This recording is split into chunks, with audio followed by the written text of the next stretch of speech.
চান তাহলে ভবিষ্যতের বিষয়ে বলুন। আপনার জীবনে খুব অল্প সময় বাকি আছে রাজা দেবদাস। মাত্র 10 দিনের অপেক্ষার পরে যম আপনার আত্মাকে আপনার দেহ থেকে বিচ্ছেদ করে নিজের সাথে নিয়ে যাবে।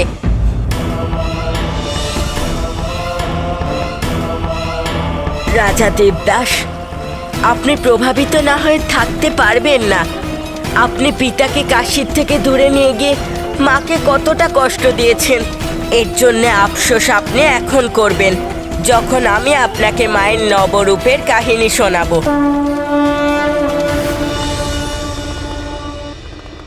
আশ্চর্য হলাম, গণেশ সঠিক যুক্তি প্রয়োগ করে নিজের আর কুমার কার্তিকের রাজা দেবদাসের ভবনে প্রবেশ সুনিশ্চিত করে নিয়েছে। হ্যাঁ নারায়ণ, গণেশ তো স্বয়ং পরম ব্রহ্ম। উনি জানেন যে দেবী সরলা নাগরাজ বাসুকীর কন্যা।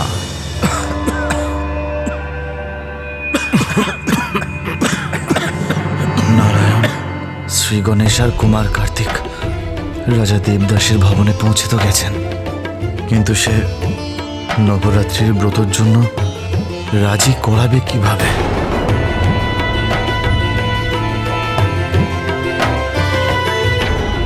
ওনাকে যা কিছু করতে হবে খুবই শীঘ্রই করতে হবে, কারণ এখন প্রতিটা মুহূর্তে ভয়ঙ্কর সংকট উপস্থিত হতে পারে। বেদের মধ্যে জ্ঞানের সঞ্চয়, আর যখন সংসার থেকে জ্ঞান লুপ্ত হয়ে যাবে তখন অজ্ঞানতার প্রসার ঘটবে। আর এমন পরিস্থিতিতে পৃথিবীবাসী 6 রিপু, লোভ, মোহ, মায়া, কাম, ক্রোধ, অহংকারের বশে চলে যাবে।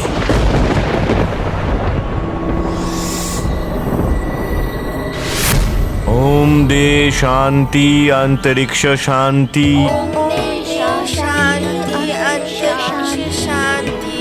वनस्पतय शांति शांति शांति। একই যে শ্লোক আমি এত বছর ধরে উচ্চারণ করে আসছি সেটা আমার স্মৃতি থেকে বিলুপ্ত কি করে হচ্ছে? এবার তো এটাই একমাত্র আশা যে গণেশ কোনো যুক্তি প্রয়োগ করে রাজা দেবদাসকে ব্রত পালন করতে উদ্যোগী করা। কারণ নবরাত্রি তিথি কাল থেকেই শুরু, অর্থাৎ গণেশের কাছে কেবল আজ রাত্রিটুকুই সময় আছে। কারণ ব্রত আর পূজা সঠিক সময়ে সঠিক বিধিবিধানের সঙ্গেই পালন করতে হয়, নয়তো তার কোনো সুফল প্রাপ্তি হয় না।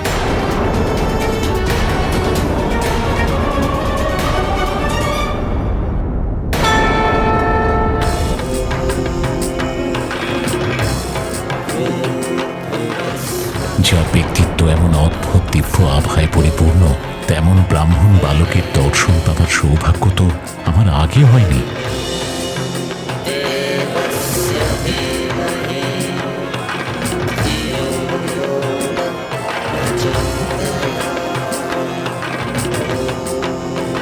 স্বামী, আমার এই দুজন বিচক্ষণ ব্রাহ্মণ বালকের সঙ্গে ঘটনাচক্রে মা গঙ্গার ঘাটে দেখা হয়েছে। দুজনেই অত্যন্ত জ্ঞানী, আর আজই যাত্রা করতে করতে কাশীতে প্রবেশ করেছেন এনারা। বিপ্রগণ, দয়া করে আপনাদের পরিচয় আমাদেরকে দিন। প্রণাম মহারাজ দেবদাস, আমার নাম গণেশ। আর আমি ওর দাদা কৃতেশ। আমাদের এই কাশী নগরীতে আর আমার এই রাজভবনে আপনাদের স্বাগত।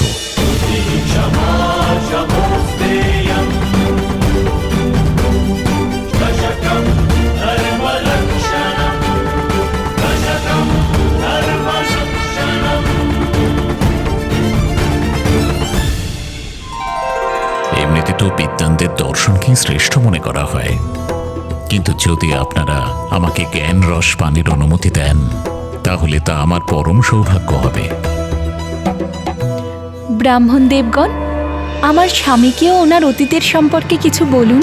অবশ্যই মাতা।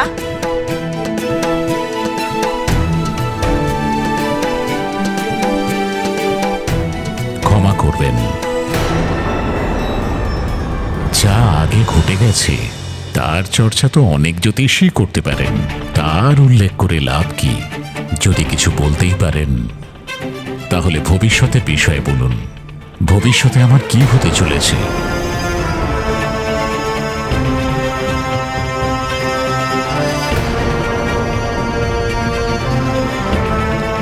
মহারাজ দেবদাস, আমি তো আপনাকে আপনার ভবিষ্যতের সঙ্গে পরিচিত করাতে পারি, কিন্তু আপনার কি এত সামর্থ্য আছে যে আপনি আমার বচন শুনতে পারবেন? কারণ হতে পারে আপনার আমার ভবিষ্যৎবাণী পছন্দ হলো না, আপনি তার জন্যে কষ্ট পান, কারণ কিছু সত্য সত্য হয়েও অপ্রিয় হয়। ব্রাহ্মণদেব, আমি সর্বদাই ধর্মে পালন করি, আর যিনি ধর্মনিষ্ঠ হন তার তো সত্যের প্রতিও অপার নিষ্ঠা থাকে। তাই যা বলতে চান নিঃসংকোচে বলে ফেলুন। আপনি আরেকবার ভেবে নিন মহারাজ। আমি আপনাকে পুনর্নিবেদন করছি, যা বলতে চাইছেন নিঃসংকোচে বলতে পারেন।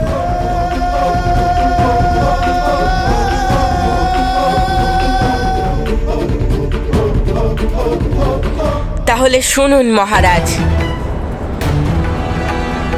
সত্য তো এটাই যে এই জগৎ সংসারে যারই জন্ম হোক না কেন, তার একদিন না একদিন মৃত্যু নিশ্চিত। এটাই সৃষ্টির নিয়ম। আমরা বাল্যকালে যাদের আপন মনে করি, যাদেরকে আমরা আত্মীয় মনে করি, তারাও একদিন না একদিন পর হয়ে যায়। আপনি ঠিক কি বলতে চাইছেন ব্রাহ্মণদেব?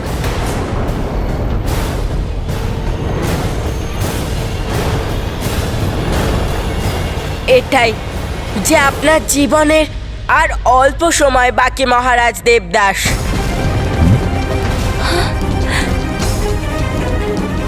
মাত্র 10 দিন অপেক্ষার পরে যম আপনার আত্মাকে আপনার দেহ থেকে বিচ্ছিন্ন করে নিজের সাথে নিয়ে যাবে।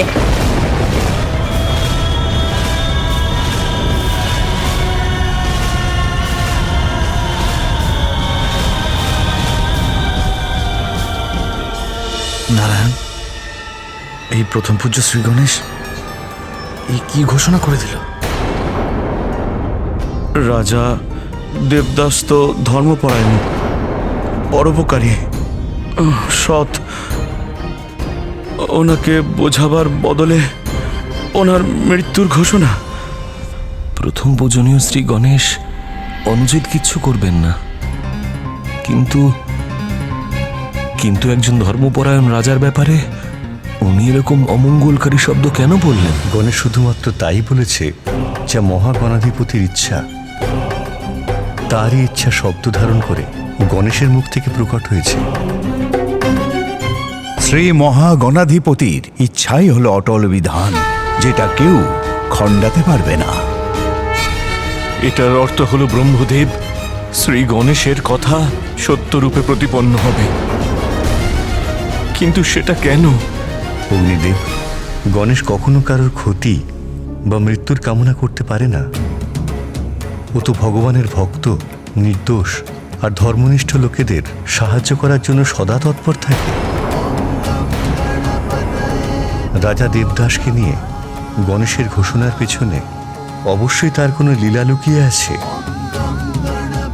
যে লীলার রহস্য তো তখনই উদ্ঘাটিত হবে যখন তা আমাদের সকলের সম্মুখে প্রকট হবে, তখন নিজের পরিচয় দেবে।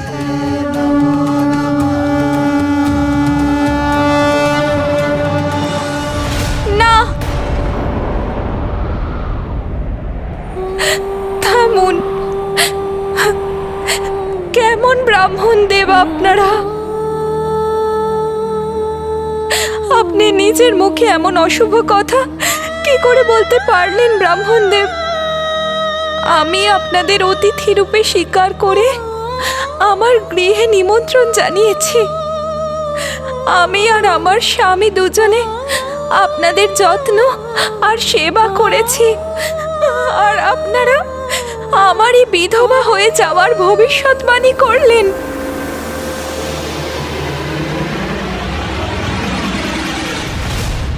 মাতা, আমায় বিশ্বাস করুন, আমি যা বললাম তা কোনো মন গড়া কথা নয় মাতা।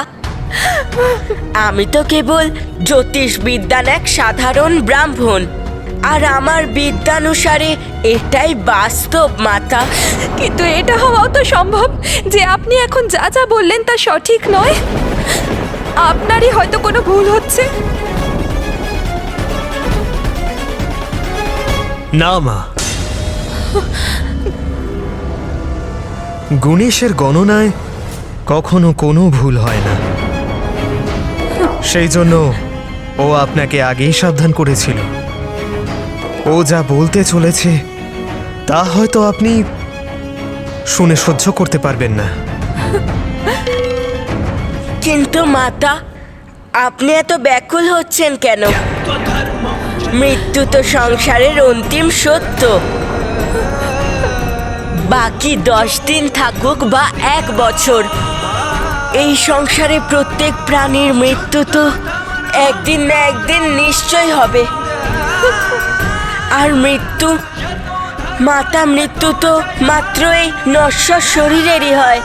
আত্মা তো সর্বদা অমর, যারা সংসারে কর্ম করতে আসে এবং আয়ু পূর্ণ হলেই সে তার এই নশ্বর শরীর ত্যাগ করতে বাধ্য হয় মাতা। এবং নিজেদের জীবনে যা যা কর্মের সঞ্চয় সেই আত্মা করে, সেই অনুযায়ী তারা কর্মফল পায়। কিন্তু বাস সরলা,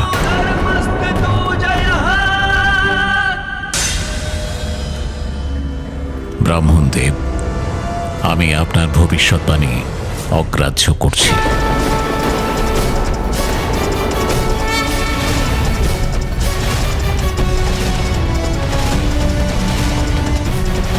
আমার জীবন কেবলমাত্র 10 দিনের মধ্যেই শেষ হয়ে যাবে।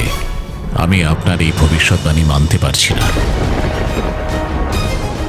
আর আমার এই কথাকে প্রমাণ করতে আপনাদের দুজনকে 10 দিনের জন্য এই রাজভবনে আমার আতিথ্য শিকারের জন্য নিমন্ত্রণ জানাচ্ছি।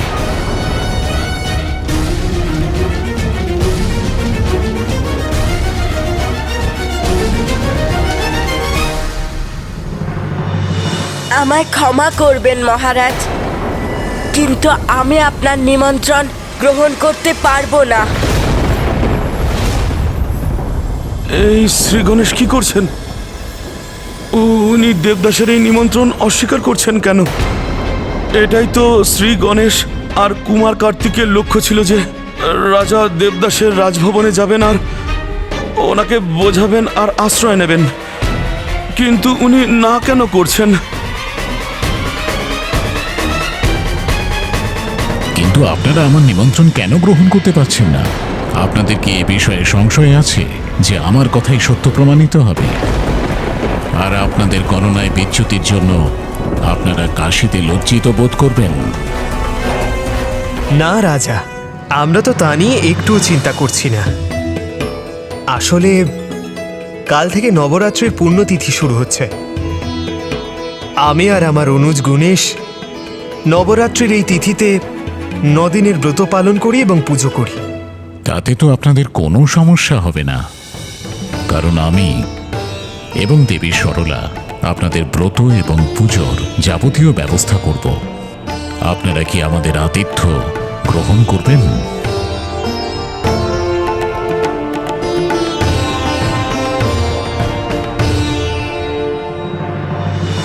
না মহারাজ, আমরা সেক্ষেত্রে নিমন্ত্রণ গ্রহণ করতে পারবো না।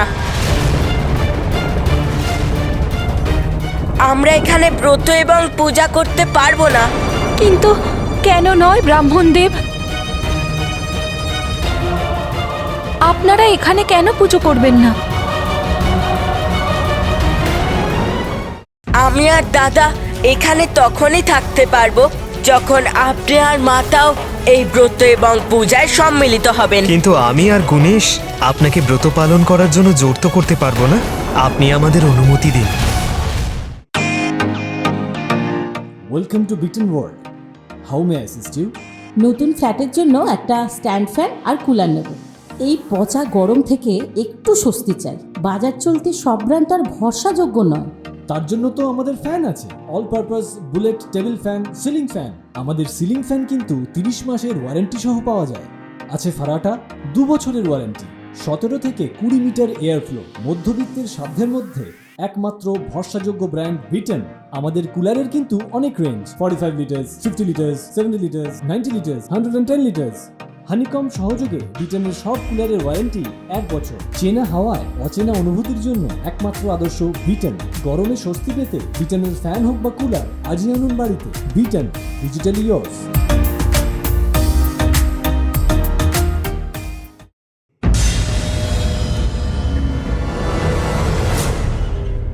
মাতা, নবরাত্রির ব্রত এবং পূজা তখনই সফল হয় যখন সেখানে তার আয়োজন করা থাকে এবং সেই নিবাস স্থানের সকল সদস্য তার যথাযথ পালন করে।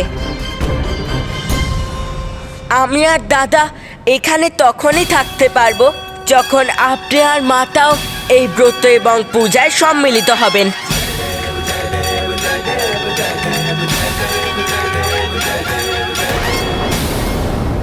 কিন্তু আমি আর গুণেশ আপনাকে ব্রত পালন করার জন্য বাধ্য তো করতে পারবো না।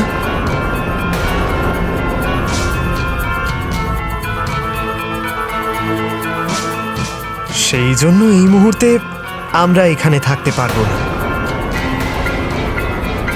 আপনি আমাদের অনুমতি দিন। দাঁড়ান ব্রাহ্মণদেব,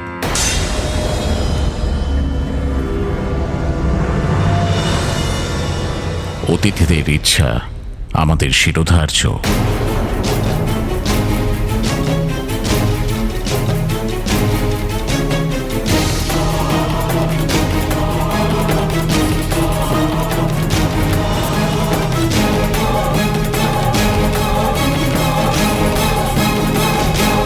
তাই আমি এবং আমার পত্নী সরলাও আপনাদের সঙ্গে নবরাত্রি ব্রত এবং পুজো পূর্ণ বিধিবিধান মেনে করব।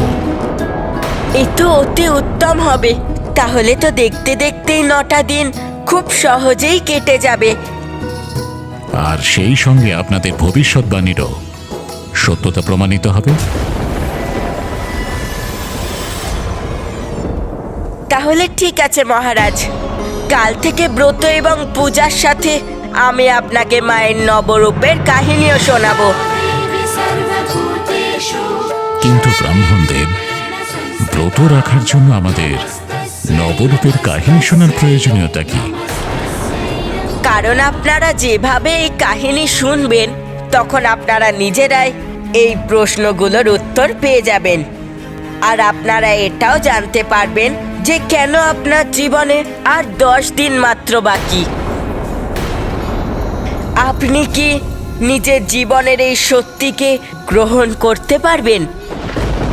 ঠিক আছে ব্রাহ্মণদেব, আপনাদের ভবিষ্যৎবাণীর ওপর আমাদের বিশ্বাস থাকুক বা না থাকুক, আমরা অবশ্যই আপনাদের সম্মান রাখার চেষ্টা করব। আর আপনাদের নির্দেশ অনুসারে আমরা এই পুজোর সব রকম ব্যবস্থা করব আর আপনাদের আদেশও পালন করব। মাতা, মহারাজ, দেবীর স্থাপনা কাল প্রাতে হবে। এবার আমরা আপনার সঙ্গে কাল ভোরেই দেখা করব।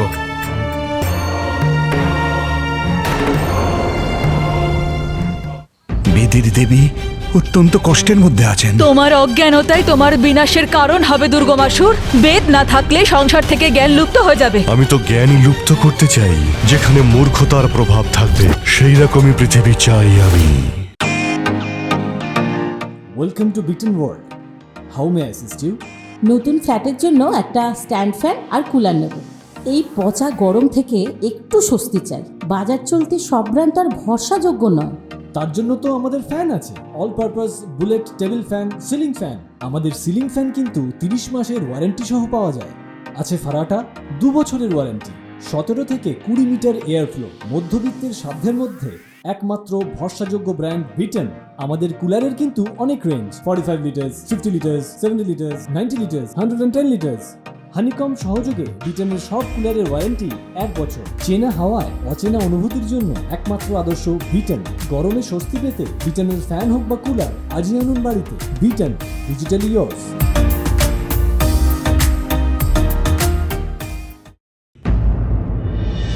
অদ্ভুত শ্রী গণেশ, সত্যি উদাহরণ দিতে হয় তাদের বুদ্ধির এবং যুক্তির। এ তো আমি, যে আমাদের বুঝতে অসমর্থ। শ্রী গণেশকে, রাজা দেবদাসকে বাধ্য করার জন্য কোনো প্রয়োজনীয়তাই নেই। উনি তো নিজেই নির্দ্বিধায় এই ব্রত আর পুজোর জন্য প্রস্তুত হয়ে গেলেন। হ্যাঁ দেবরাজ, এই অদ্ভুত পরিস্থিতিতে মাতৃভক্তিই হলো আমাদের শক্তি। এখন আর আমাদের কাছে অধিক সময় নেই।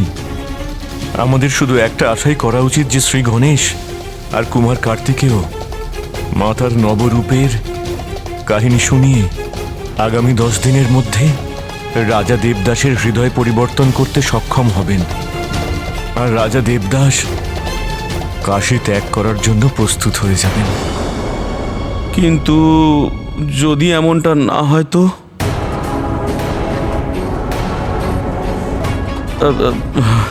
যদি দুর্গামাসুর আরো কিছু খারাপ কার্য করে তাহলে?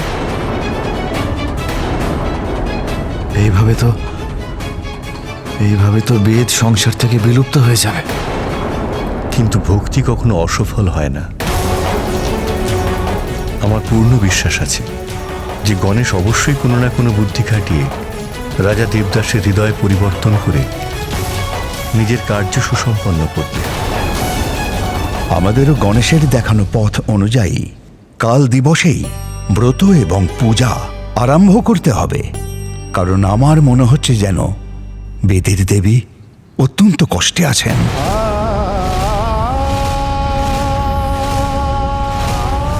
হে মাতা, রক্ষা করুন। অরণার কষ্টের নিরন্তর বৃদ্ধি ঘটছে। তোমার অজ্ঞানতাই তোমার বিনাশের কারণ হবে দুর্গমাসুর।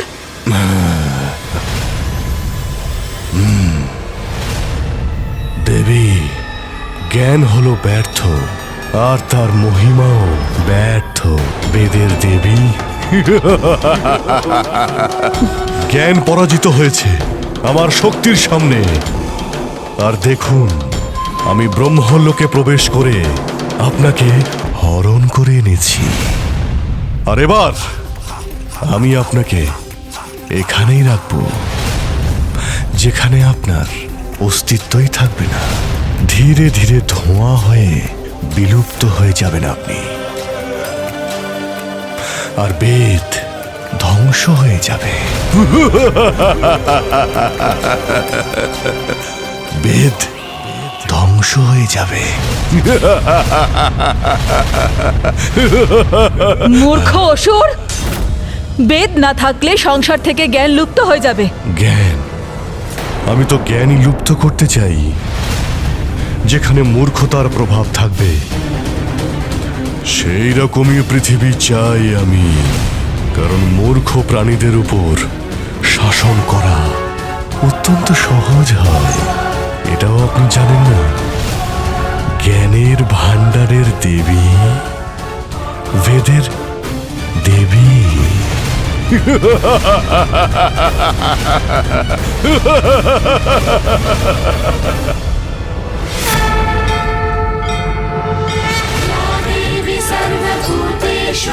এখন তো শুধুমাত্র একটাই আশা বিঘ্নহর্তা গণেশ। হয়তো ওনার দ্বারাই রাজা দেবদাসকে শোনানো আদিশক্তির নবরূপের কথা, যার দ্বারা সৃষ্টির ভারসাম্য ফিরবে।